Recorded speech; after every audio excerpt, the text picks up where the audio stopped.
Ja, worum geht es hier? Schon gelesen?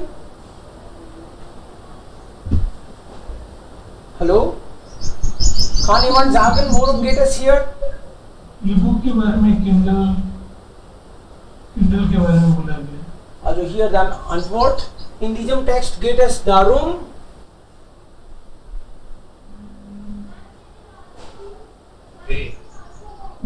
welche Bücher auch als E-Book erscheinen, welche Verlage E-Book anbieten, wie sich E-Books in Deutschland entwickeln. Deutsche mögen gedruckte Bücher lieber. Also Germans की आदत है printed books का प्रयोग ज्यादा करते हैं. Mit dem E-Book ist es ein bisschen wie mit dem Bezahlfernsehen. Was ist los?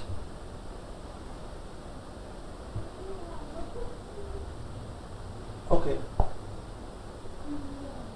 Ja, Bezahlfernsehen in Deutschland. Bezahlfernsehen का मतलब है कि जैसे हम लोग टीवी देखते हैं और उसका कुछ रिचार्ज कराते हैं ना, उस टाइप से. Mit dem E-Book ist es ein bisschen wie mit dem Bezahlfernsehen in Deutschland, das schon mit der 90er Jahre angeblich großen Erfolg haben sollte, aber auf den man bis heute vergeblich wartet. Also das ist nicht erfolgreich. कि successful होना चाहिए था इस वाली चीज को, जो पे करके जो चैनल्स वगैरह देखते हैं, लेकिन आज तक लोग वेट ही कर रहे हैं. वो प्रयोग सक्सेस नहीं हुआ जर्मनी में है. Und vergeblich means without any success. Jedoch hat sich auf dem noch recht überschaubaren deutschen Markt der elektronischen Bücher einiges getan. इस बीच में कुछ तो किया है इलेक्ट्रॉनिक्स बुक्स के मामले में भी. Erwähnungswert ist der im Internethändler Amazon.de eröffnete deutsche Kindle-Laden. Amazon started Kindle shops. Bezeichnung steht bei diesem Unternehmen synonym für die Zukunft des Buches. It's a synonym for the future of books. Der Name Kindle steht für E-Books, Reader von Amazon, also die Lesegeräte für elektronische Bücher, ebenso wie das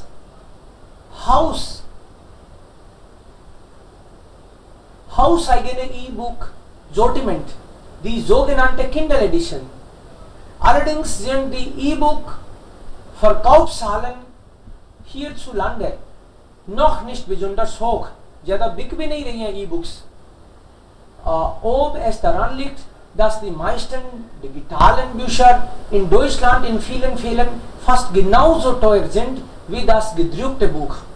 Immer mehr deutsche Buchtitel erscheinen mittlerweile auch gleich als E-Book. Doch viele Leser sträuben sich noch gegen die Innovation. कई लोग इस innovation के बारे में अजीब बातें करते हैं. Das Thema E-Book ist auch für die Autoren nicht unwichtig. For authors also it is not unimportant. Means it is important for authors also. Denn sie müssen sich überlegen, wie sie auch bei diesem elektronischen Medien ihren Anteil verdienen können. कि उनको कैसे benefit होगा E-Book से, इस बारे में भी विचार करने वाली बात है.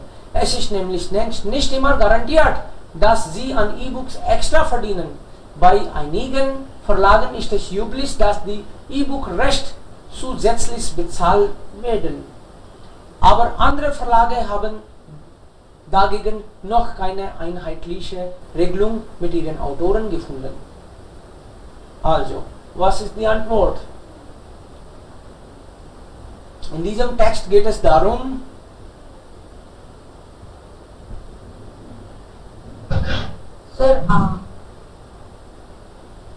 A sollte die Antwort sein. Richtig. Also, hier ist, es ist nicht über die bestimmte E-Books Anbieter. ये कोई पर्टिकुलर पब्लिकेशंस की बात तो कर नहीं रहा. So C ist nicht die Antwort. und welche Bücher auch als E-Book erscheinen. Also das ist auch nicht so geregelt. Einige wollen das, einige wollen nicht. Also hier ist das eigentlich eine Geschichte in Deutschland, wie sich die E-Books entwickeln, कि E-Books का क्या हाल है, कैसे develop हो रही है, इस बारे में है ये सारा डिटेल. So plus minus सब तरह का. Also A ist die Antwort dann, richtig.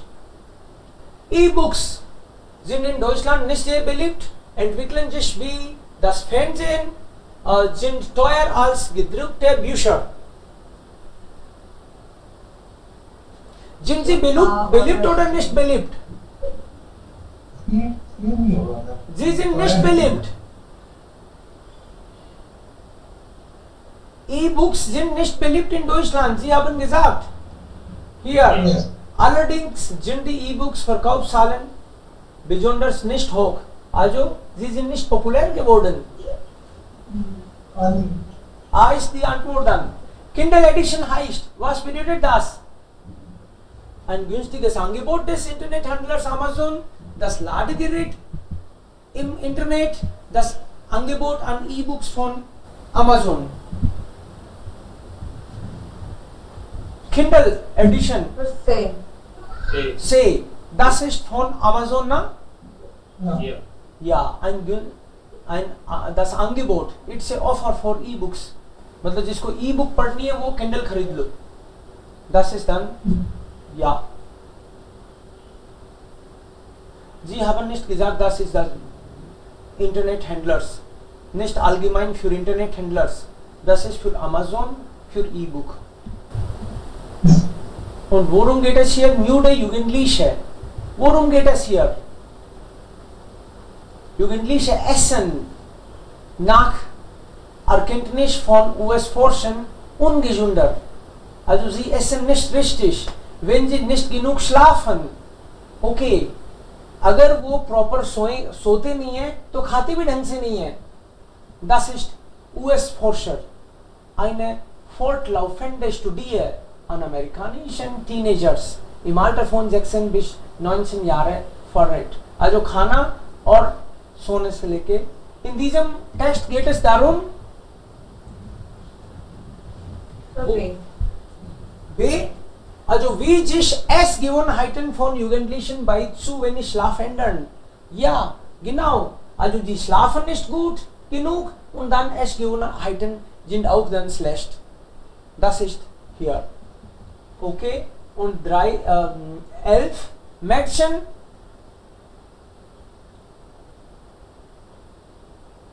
Mädchen verändern ihre Essgewohnheiten häufiger als Jungen. Wenn sie spät schlafen, werden schneller dick als Jungen, bleiben abends zu Hause wach. Was? A. First paragraph. Mädchen verändern Gewohnheiten häufiger als Jungen. Wo, Yes, sir. wo haben Sie das gefunden? The So third. Okay, hier. third paragraph. Überrascht Überrascht. stellten die Forscher auch fest, dass vor allem Mädchen ihre Essgewohnheiten ändern, wenn sie wegen der Schularbeiten oder einer Fernsehsendung nicht so früh ins Bett gehen. Also Mädchen häufiger, sie ändern das dann schnell. Fettige Nahrungsmittel, 12 fettige Nahrungsmittel können dazu führen, dass man zu wenig schläft. आप उल्टा सीधा खाओगे तो ऐसा हो सकता है आपको नींद ही कम आए. Verhindern, dass man Herzprobleme bekommt, कि हार्ट रिलेटेड प्रॉब्लम्स होंगी. Erhöhen das Risiko für gesundheitliche Probleme. नाhrungsmittel इस तरह के खाओगे, खाने से रिस्क है हेल्थ रिलेटेड प्रॉब्लम्स का.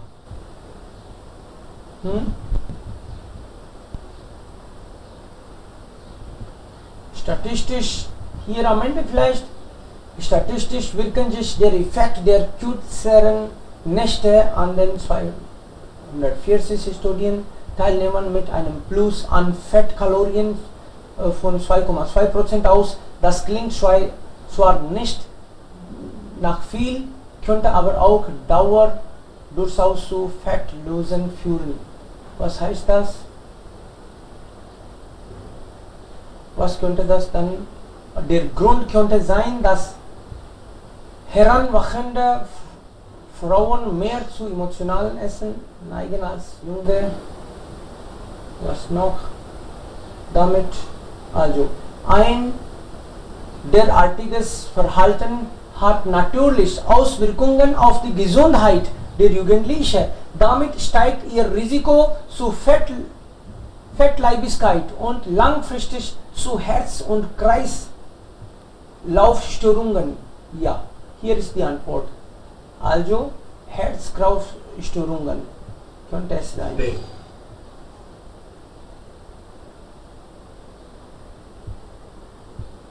Was ist das? Fatigue, Nahrungsmittel verhindern, dass man verhindern, erhöhen das Risiko gesundheitliche Probleme. इन दोनों में से कौन सा होना चाहिए? एक में तो बोल रहा है कि इस तरह के खाना और नींद का डिस्टर्ब होने से एक तो हेल्थ रिलेटेड इश्यूज बढ़ सकते हैं, दूसरा कि खास तौर पे हार्ट प्रॉब्लम का इसमें बोला है. कौन सा बोला है? से Risiko zu Fettleibigkeit und langfristig zu Herz- und Kreislaufstörungen. So केवल एक नहीं, इससे मल्टीपल बीमारियां हो सकती है ना. Also dann C könnte auch sein. Ja, Risiko zu weil B ist nur Herz. genau Herz- und Kreislaufstörungen. So not only Herz, Kreislauf का मतलब है ब्लड सर्कुलेशन वगैरह की और भी प्रॉब्लम्स हैं. Erhöhen das Risiko für gesundheitliche Probleme. Ja, not only one, dann C könnte die Antwort sein. C ist die Antwort auch. Moment einmal. Sagen Sie von Anfang an.